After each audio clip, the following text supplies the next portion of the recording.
अस्सलामु अलैकुम एवरीवन। आज के लेक्चर में हम उर्दू ज़बान का क़ायदा में सबक नंबर 1 पढ़ेंगे। बिस्मिल्लाहिर्रहमानिर्रहीम। सबक नंबर 1 है हुरूफ़ तहजी बा तरतीब। हुरूफ़ तहजी कहते हैं अल्फ़ाबेट्स को, बा तरतीब कहते हैं सीक्वेंस को, ऑर्डर को। मीन्स ये अल्फ़ाबेट्स, ये सीक्वेंस वाले अल्फ़ाबेट्स को हम पढ़ेंगे। जो अलिफ से लेके ये तक लेटर्स हैं वो एक सीक्वेंस में लगे हुए हैं। इन सीक्वेंस वाले अल्फ़ाबेट्स को हमें रीड करना है, समझना है और फिर हम इनकी साउंड्स को इंग्लिश और हिंदी के लेटर्स से कंपेयर करेंगे जिससे समझने में आसानी होगी। बिस्मिल्लाहिर्रहमानिर्रहीम। अलिफ, बे, पे, ते, टे, से। जीम, चे, हे, खे, दाल, दाल, जाल, रे, रे, जे।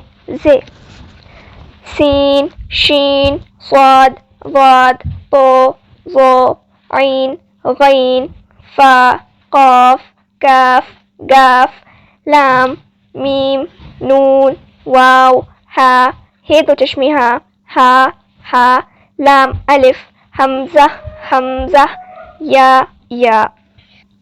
अब इनकी साउंड्स को हम कंपेयर करते हैं इंग्लिश और हिंदी के अल्फ़ाबेट से। आप अपनी नोटबुक भी साथ रखें जिससे आप हैंड टू हैंड इसको नोट भी करते रहें। अलिफ की साउंड होती है ए, बा की साउंड होती है बी, पे या पा की साउंड होती है पी, ते की साउंड होती है टी, टे की साउंड होती है टी। इनमें डिफरेंस ये है कि जो दो नुक्ते वाला ते है उसकी साउंड ते वाली होगी और जो तो वाला टे है उसकी साउंड टे वाली होगी।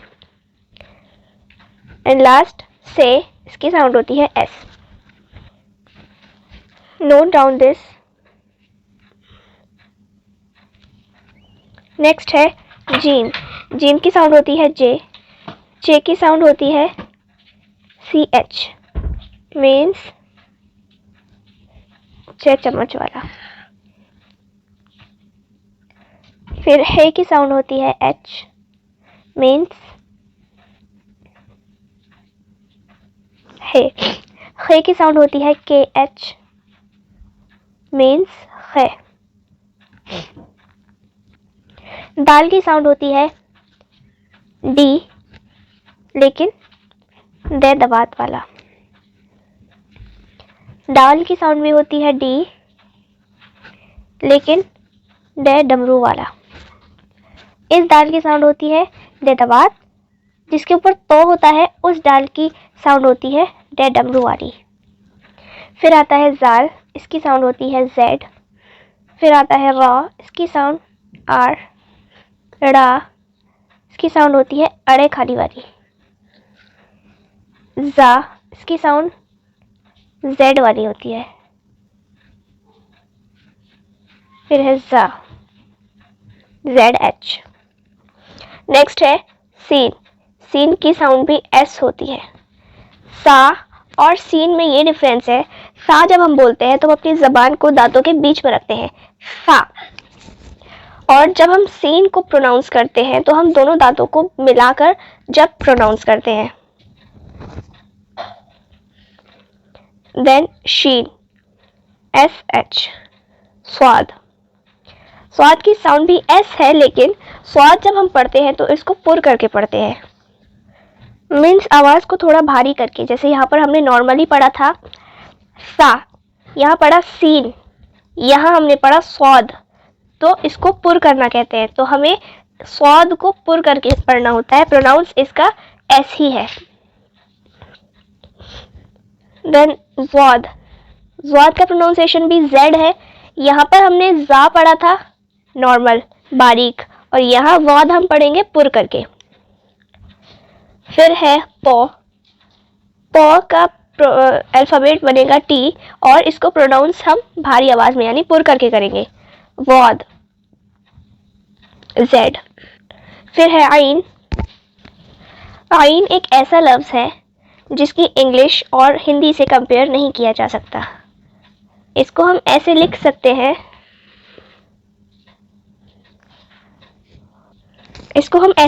हैं, लेकिन इसको एक नाम नहीं दे सकते कि इसका ट्रांसलेशन इसको हम ए से कंपेयर कर सकते हैं, क्योंकि आइन हिंदी और इंग्लिश के वर्ड्स में नहीं बोला जाता। आइन की आवाज़ हलक से निकलती है। गईन, गईन जी से बनेगा, लेकिन इसको भी हम इंग्लिश और हिंदी से कंपेयर नहीं कर सकते। फा, एफ, ऑफ, के, काफ, के। इन दोनों में डिफरेंस क्या है? ऑफ, इसको हमने पुर करके पढ़ा, आवाज़ भारी करके, हलक से आवाज़ निकाल के, और इसको हमने बारीक पढ़ा, नॉर्मल, काफ। देन गाफ, जी। यहाँ पर गईन को हमने पुर करके पढ़ा और गाफ को हमने बारीक पढ़ा। लाम, एल। फिर है मीम, एम। नून, एन। वाव, वी। हा, एच। अब इसमें हा के यहाँ तक ये सब हा है। ये हा को अलग अलग तरीके से लिखा जाता है। ऐसे लिख सकते हैं हम, गोल हा, ये तो चश्मी हा, इस तरीके से हा हम बना सकते हैं और ऐसे हा बना सकते हैं। ये हा को बनाने के तरीके हैं, ये इसी के टाइप्स है। ये 4 तरीके से लिखा जा सकता है। इसमें क्या फ़र्क है? ये हमने पढ़ा हा हलक से, और इसको हमने नॉर्मली पढ़ा हा। इसको हमने नॉर्मली पढ़ा हा। नेक्स्ट है लाम अलिफ। लाम और अलिफ, लाम एल और अलिफ ए, ला। लाम अलिफ पढ़ा जाता है ला। फिर है हमजा। हमजा को अगर ऐसे ही प्रोनाउंस करेंगे तो एच से बनेगा, लेकिन इसका काम क्या होता है? जैसे अलिफ के ऊपर हमने हमजा लगाया आ, ये झटके से जब किसी अल्फाज को हम पढ़ते हैं तो उसमें ये यूज होता है मोस्टली। ई, हमजा अलिफ, हमजा जबर आ, अलिफ हमजा जेर ई। और इसके एग्जांपल देखते हैं। या अलिफ के ऊपर हमजा लग गया तो ये हो जाएगा या हमजा जबर या। और डिटेल से हम इसको आगे पढ़ेंगे। फिलहाल के लिए इतना ही कि ये जब हमें किसी अल्फाज को झटके से पढ़ना होता है, बिना खींचे पढ़ना होता है, वहां पर हमजा लगा होता है मोस्टली, ज़्यादातर। परमानेंट ये ही रूल नहीं है, ज़्यादातर। लेकिन नेक्स्ट है या। इन दोनों में ये डिफरेंस है, मोस्टली ये वाली या ई की मात्रा का काम करती है, और ये वाली या जो है ये ज़्यादातर ए की मात्रा का काम करती है। नेक्स्ट है सबक नंबर 2, हरूफ बेतरतीब। वो बा तरतीब में थे, इन ऑर्डर थे, ये आउट ऑफ ऑर्डर है। हरूफ बेतरतीब, कॉफ, लाम, स्वाद, नून, या, चे, आइन, पे, मीम, खा, वाव, वाल, शीन, फा, अलिफ, ते, वाद, ता, हमजा, गईन, हा, दाल, जे, हा, सा, गाफ, हा, तो, जीम, रा, वो, काफ, दाल, जा, बे, सीन, रे, ये। नेक्स्ट है हमारा सबक नंबर 3, ज़बर। इसको बोलते हैं हम ज़बर। जब ये किसी हर्फ के ऊपर लगा होता है तो इस मार्क को हम बोलते हैं ज़बर। जब ये किसी हर्फ के नीचे होता है तो इसको बोलते हैं ज़ेर। ज़बर, ज़ेर और पेश, इन तीनों को हरकत कहते हैं। इसका रूल है, ज़बर ज़ेर पेश को हरकत कहते हैं। ज़बर ज़ेर पेश को जल्दी पढ़ें, थोड़ा भी ना खींचे, ज़बर की आवाज़ ऊपर को जाती है, जैसे बा ज़बर बा। ये ज़बर ज़ेर पेश की डेफिनेशन और रूल्स हैं। जब किसी हर्फ के ऊपर ये मार्क होगा तो उसको ज़बर बोलेंगे, अगर हर्फ के नीचे है तो इसको ज़ेर कहेंगे, और अगर हर्फ के ऊपर विब्रियो टाइप है तो इसको पेश बोलेंगे, जैसे बा ज़बर बा। बा ज़ेर बी, बा पेश बो।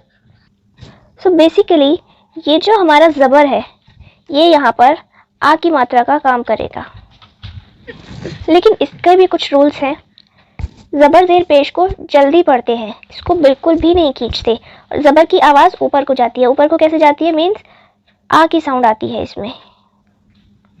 हमज़ा ज़बर आ, बा ज़बर बा, पा ज़बर पा, ता ज़बर ता, ता ज़बर ता, सा ज़बर सा, जीम ज़बर जा, जे ज़बर चा, हा ज़बर हा, खौ ज़बर खौ, दाल ज़बर दा, दाल ज़बर डा, ज़ाल ज़बर ज़ा, रौ ज़बर रौ, ड़ा ज़बर ड़ा, ज़ा ज़बर ज़ा, ज़ा ज़बर ज़ा, सीन ज़बर सा, शीन ज़बर शा,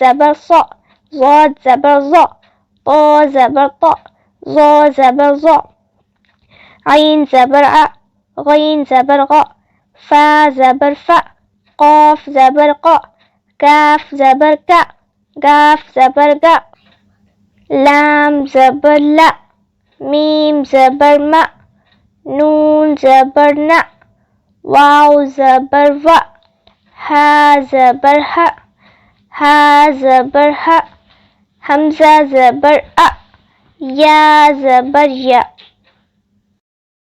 आज के लिए बस इतना ही।